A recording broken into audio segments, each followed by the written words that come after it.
Greetings, I am Tom Earl, and this is my year of depth. We know you could be anywhere, so the fact that you are here today sharing your greatest gift, your time and energy, means the world to me. I hope you know that in this moment you are valued, you are loved, and you are appreciated just as you are. As you can see, I am alone today, no guests, just me and you. Here's what we're going to talk about today. We're going to talk about the unexpected gifts of failure. We live in a culture that wants to build the pedestals and the monuments for successes and then ignore the failures. That doesn't want to affirm until we have proven our worth and wants to shun and ignore in those journeys of struggle. It is impossible to achieve inward or outward success without going through the fire of failure. And yet, because of our culture, because of the way we are taught to link our self-worth, our self-confidence, our self-esteem, our image of self to what we can externally accomplish and demonstrate in a tangible way our success, because these things are linked, when we fail, it means the opposite. If your success and self-worth and self-image is attached to how much external success you can demonstrate and amount, well then failure means you need to detract from your self-worth, your self-esteem. And so when we fall down, especially in a way that invites any sort of ridicule, rejection, or people remembering that failure, we beat up on ourselves. And so for many of us, we have an unhealthy relationship with failure rather than a celebratory and participatory relationship with failure. Let's jump into a quote here. This comes from David Goggins in his book, Can't Hurt Me. We're going to be reading a little bit of it here today. And he says, "In life, there is no gift as overlooked or as inevitable as failure." There's no gift as overlooked or inevitable as failure. What are the gifts that failure can teach us? We know many examples throughout history of people who would have never discovered that magic thing unless they went through many failures. I know famous Dave's barbecue sauce for my friends in the Midwest. Growing up on that barbecue sauce. I know for me, I grew up on that barbecue sauce. It was my grandma's favorite. And we're going to tell this story in more depth on another podcast. But for him, he had started many businesses and would achieve success in them. And then something would happen that would crush those businesses. And each time he got back up and started a new one, which ultimately is what led to his famous days, which is what became his great success. But then, of course, even within that, a lot of challenges. So if we can embrace that failure is a gift rather than a detractor of who we are, it is going to make all the difference, not only in your outcome, but most importantly in the journey, in the ability to enjoy it as it goes on. So we're going to read a bit here from David Goggins' Can't Hurt Me, Master Your Mind, Defy the Odds book. Great book. Definitely there are going to be aspects of it, I know for my listeners, that are going to be a little bit outside of the realm of how you view the world. And yet I think that is a good thing. Take us a little bit outside of our comfort zone. But there's lots of gems that we can grab from here. So David Goggins, for those of you who don't know, Navy SEAL, he was a Ranger. He went through Navy SEAL BUD/S 3 times. He holds the world pull-up record. He is a ultra marathon and endurance runner. So for him, the feats of the body were testing grounds for him to master his mind. Really, really rough childhood, a childhood of abuse, trauma. And so this book, a lot of it is really about him processing his trauma through going within his own mind and seeing what are limiting beliefs that are holding me back from achieving everything I want to achieve. Great book. Can't Hurt Me, Master Your Mind, David Goggins. So what I want to read to you is this concept that he talks about here. Page 183 in the book, it goes like this. The human body is like a stock car. We may look different on the outside, but under the hood, we all have huge reservoirs of potential and a governor impeding us from reaching our maximum velocity. In a car, the governor limits the flow of fuel and air so it doesn't burn too hot, which places a ceiling on performance. It's a hardware issue. The governor in the car can easily be removed, and if you disable yours, watch your car rocket beyond 130 miles per hour. It's a subtler process in the human animal. Our governor is buried deep in our minds, intertwined with our very identity. It knows what and who we love and hate. It reads our whole life story, informs the way we see ourselves and how we'd like to be seen. It's the software that delivers personalized feedback in the form of pain and exhaustion, but also fear and insecurity. And it uses all of that to encourage us to stop before we risk it all. But here's the thing. It doesn't have absolute control. Unlike the governor in an engine, ours can't stop us unless we buy into its bullshit and agree to quit. I love this concept right here that, in other words, this thing on a car called a governor basically prevents you from, when you buy a car from the lot, if you will, it prevents you from just being able to start driving 130 miles an hour down the road, which is a great thing. But it's really just this hardware thing. It's not that the car can't do it. It's that there is this thing artificially on top that prevents it from doing it. So if you go in and you remove the governor, zoom, you're off to the races. You can go 130 miles an hour. So I love the analogy how David applies this to our own lives. And he talks about how our governor is this intertwining of our identity, of our emotions, of the stories we tell ourselves, of our ego, of the way we see ourselves, how it starts to become this personalized governor that, in the form of pain and exhaustion, fear and insecurity, that it holds us back. So in other words, he is running these endurance races, right? And so he's talking about how he'd get to mile 80 of a 100-mile race and his body would say, stop, you can't do this, right? So it's very kind of tangible for him. But for us, I see it a lot with entrepreneurs where we have content we need to put out, or you're going to ask for a raise, or you want to get out of a relationship that's negative, or you want to jump into a relationship that's positive, all these different things.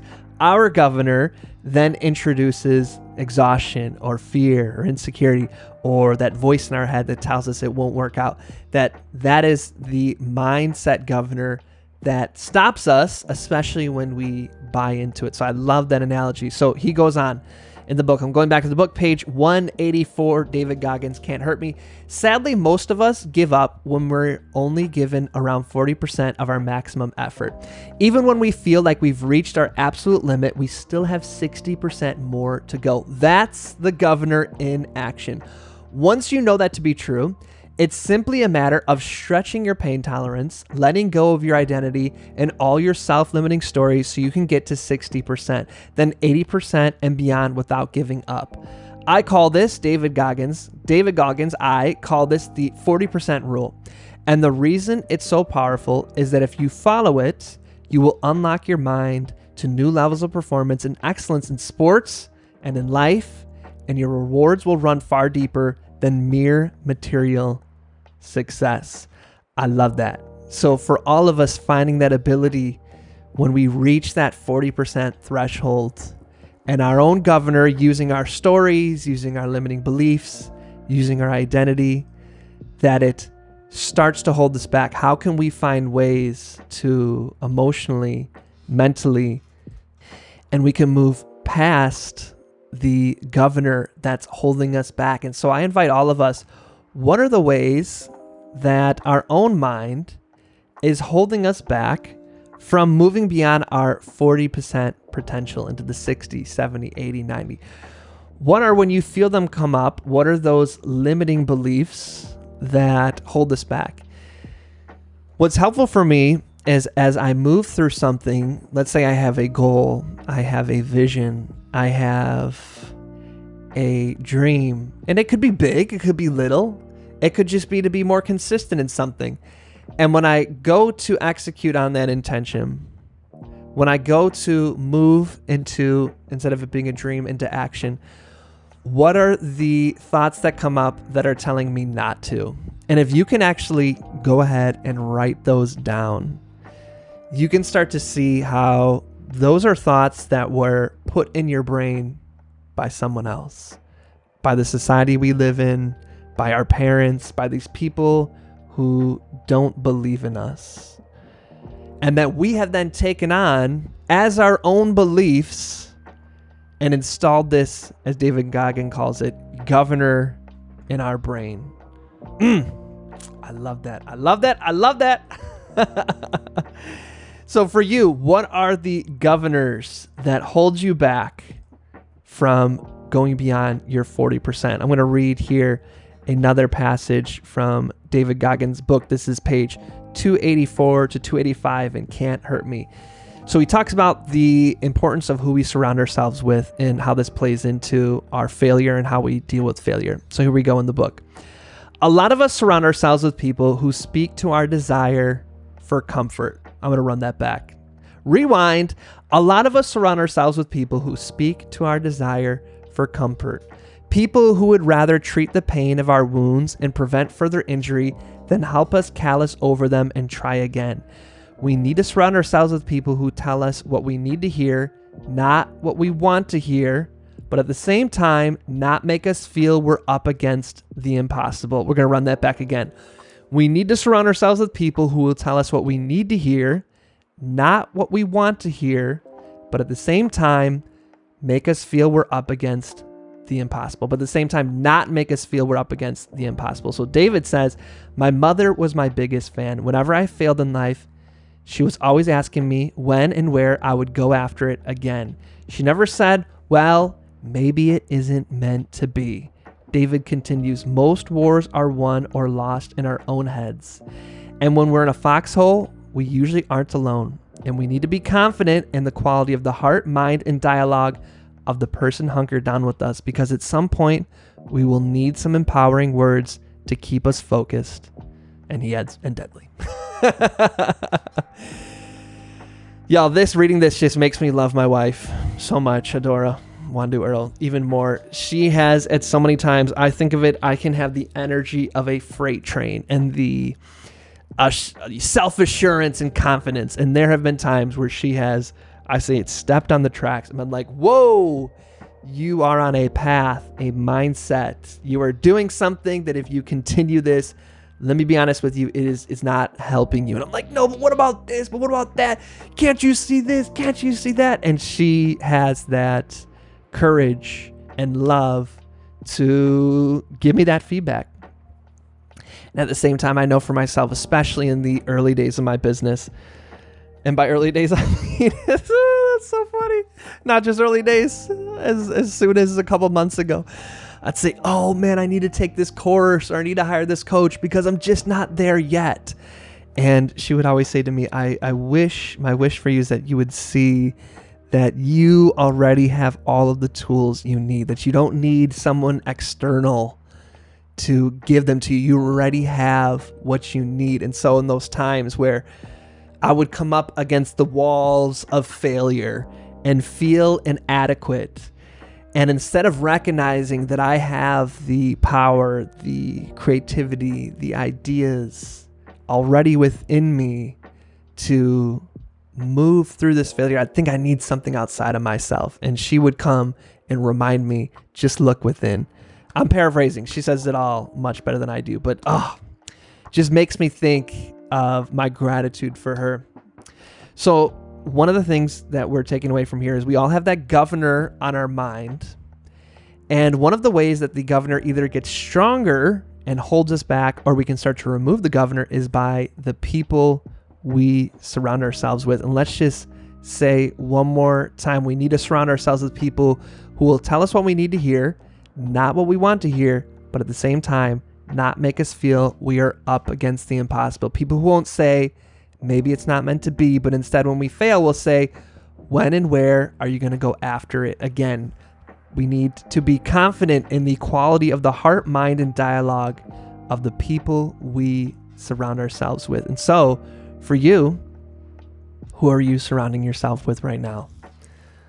Do those people have that quality of heart, mind, and dialogue to ask you when and where when you fail, instead of telling you, maybe it's not your time, especially when that's what you want to hear? Are they willing to tell you what you don't want to hear? So a good self-reflection, a great self-reflection for all of us. So let's just run that quote back one more time. In life, there is no gift as overlooked or inevitable as failure. David Goggins, Can't Hurt Me, Master Your Mind, Defy the Odds. Highly recommend the book, one of my faves. I, of course, was listening to it on Audible. So I was going through my Evernotes. So Evernotes, if y'all don't know, it's a way to organize your notes. So I was going through, looking at my notes, and I was searching the word failure to see what quotes, what passages, what things that I highlighted. From September 23rd, 2018, I came across an online writing workshop that I did. So for a long time, for many years, I hosted a live and online expression session on Zoom. And we started that around, I think, 2016 and did it right up until 2019. And the theme of the writing workshop was safe to fail. And so the writing workshop always concludes with us doing a free write. And so I found the free write and thought, let me read this to you. So just to share, this is unedited. So we all get a few minutes to do our free write, and you're not allowed to edit. You're not allowed to correct. You just, as soon as we say go, you write whatever is meant to come up. You put it down on paper. And I have not read this myself since September 23rd, 2018. So I'm curious to read it myself, to go through it with you and see, but I thought, let's read this to you all. So here we go. This is the poem I wrote called Safe to Fail. Here we go. I have never seen a flower grow stronger from a steady diet of self-criticism, and yet I've never seen a human grow without a steady diet of accountability. And so, what is the line between personal responsibility and locking oneself in a prison of shame, guilt, regret, self-hatred, and despair? Is the line bold and gold, obvious and glaring, or is it thin like a hair or a razor's edge? I have cut myself walking too close to the ledge and fallen. Is this failure? Are scars the remnants of a journey well walked, or steps that should never have been taken? Is there forgiveness? Is redemption possible? Is there such thing as someone's ability to change? What about a monster? Can their fangs and claws and roar become something more? Are we ready for that? Would we rather destroy that which we hate and fear, or see them transformed? Which feels better? Which is here? Is it easier to forgive others or myself? I know the biggest waste of time is spent judging myself, lamenting over what shouldn't have happened, ruminating like a cow, chewing and spitting out and chewing and spitting out, never digesting, never investing time in implementing lessons learned. If I am not suffering for my mistakes, does it mean that I have learned? Can you walk the path of failure with ease, or does this mean I'm failing at failing? Do all my poems need to end with grand and giant epiphanies? A good feeling? Maybe not. Maybe it's like breathing in and out. In and out. Yes, indeed. 2018, Tom Earl. Well done. I appreciated that. There's some lines in here. If I may be so bold as to affirm myself, is it easier to forgive others or myself? Ooh, I like that line. If I am not suffering for my mistakes, does it mean that I have learned? Can you walk the path of failure with ease, or does that mean that I'm failing at failing? Oh man, some nice things to think about here. Go ahead and let me know if something comes up for you around that poem. I'd like to tell you a story. When I was moving from Wisconsin to Florida back in the day, 2011, was journeying with my mom, and I believe we left on a Tuesday. I believe we left on a Monday or a Tuesday. And the night before we left, I had a going away party at my dad's. And by the time it was nighttime, right on the skin of my thumb, right, kind of where it meets the wrist, all of a sudden my skin started to flare up and I got these huge blisters that took over a huge part of my, that part of my hand. And so somehow I had stumbled into poison ivy. And so my hands were itching like crazy and they were all puffed up. And so we had to bandage my hands and put all this ointment, and I had to do the first journey with my hands elevated. So we had the car completely packed to the brim with all the things that I was going to move to Florida. My mom driving, me sitting in the passenger seat, because especially at that time I hated driving. So she was like, fine, I'll drive. And then we had my bike hooked up to a bike rack on the back.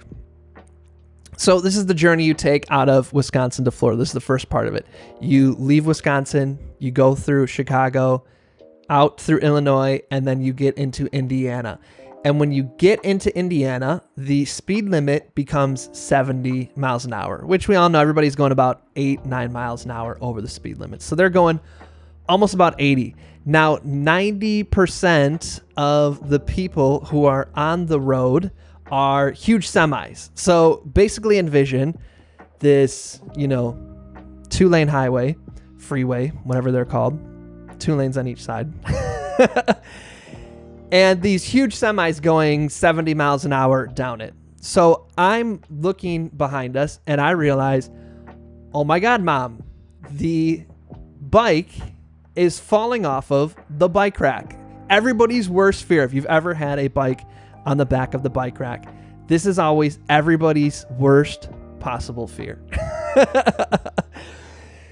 So she pulls over and I go back with my hands just bandaged and throbbing with pain. And I'm trying to tie this thing onto the bike, onto the back of my car, barely able to use my hands, where with these semis coming by at 75 miles an hour. So every time they come by, I almost fall over because of the wind. The car shakes.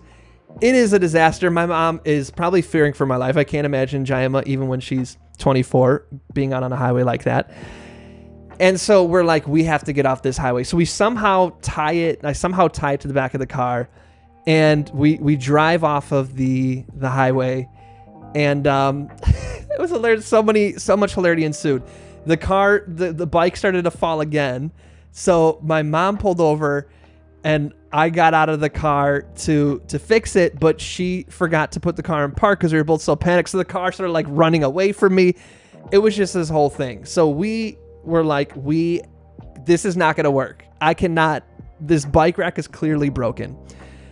And so we were just sitting there on the side of the road, just trying to figure it out. So we actually saw there was a McDonald's just a little way up. So we pulled into a McDonald's, and this nice couple comes up, probably in their 80s. And he's like, I see the problem y'all have. Give me a second. So he goes in the back of his car and he's got all these bungee cords and twine. And so he gets it hooked up to the back of our car as well. Now, this was back, at least in my life, I did not have an internet phone. My mom didn't have an internet phone. So this wasn't something we can just Google and figure out what we're going to do. So we went and walked to a post office that was nearby and just said, we need to ship this bike. What should we do?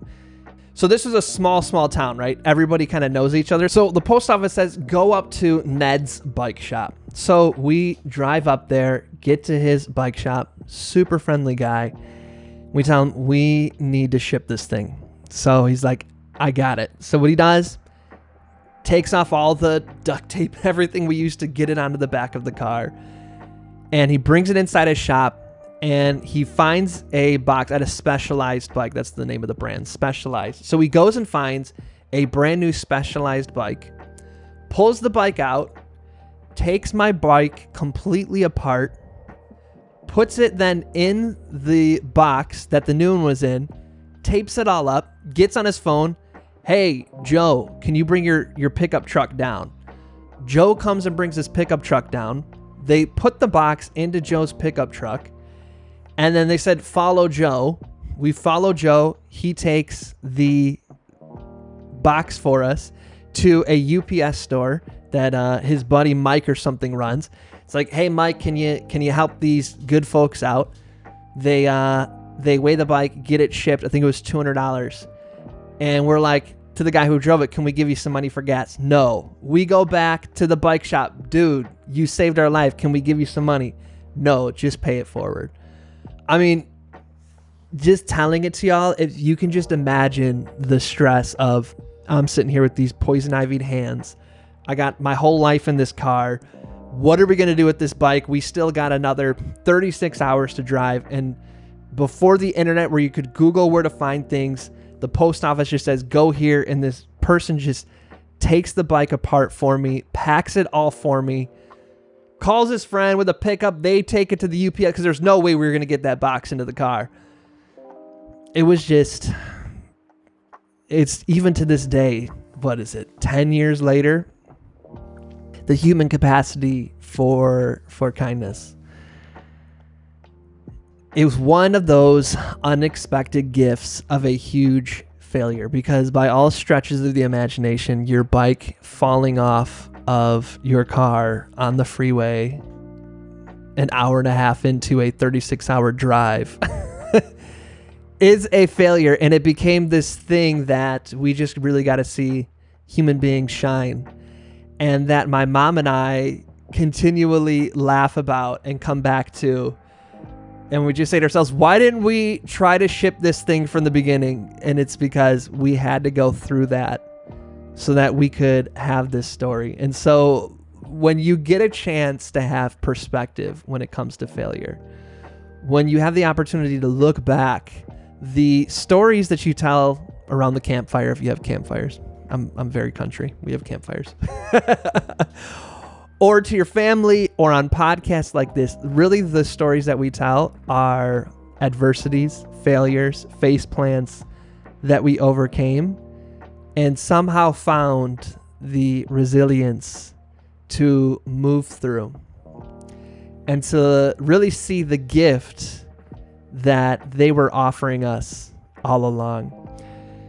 And so if you are in a failure right now, I'm not going to tell you the cliche that it gets better. What I'm going to say instead is to embrace and sit with the pain. Don't try to outrun it. Don't try to mask it. Don't try to put a fake layer of positivity on it. Instead, accept that this is where you're at with it. And then one step in front of the other, the easiest next step, that easiest next move, start to elevate and rise. And I hope that something you heard today serves as a reminder that this is going to become a story. But most importantly, this is a requisite of the journey. There is no getting around failure if we are to achieve or to reach or to bring to life the visions that we have. Don't overlook the gifts that failure is offering you right now. Being mindful of the friends that we surround ourselves with. Oftentimes, my best friends that I have are the friends I find through books, through podcasts, through YouTube videos. I have amazing friends. I have an amazing family. And at the same time, I like to surround myself with those kind of people too, from my books, from podcasts. So guard your mind. Be aware of what you let in and the way it influences you. My friends, you got this. Let me share with you an invitation. I invite you right now to think of what is a failure that you have experienced recently. Write it down if you can, but bring it up for sure. And I want you to throw it a party. I want you to celebrate that failure. I want you to connect the dots.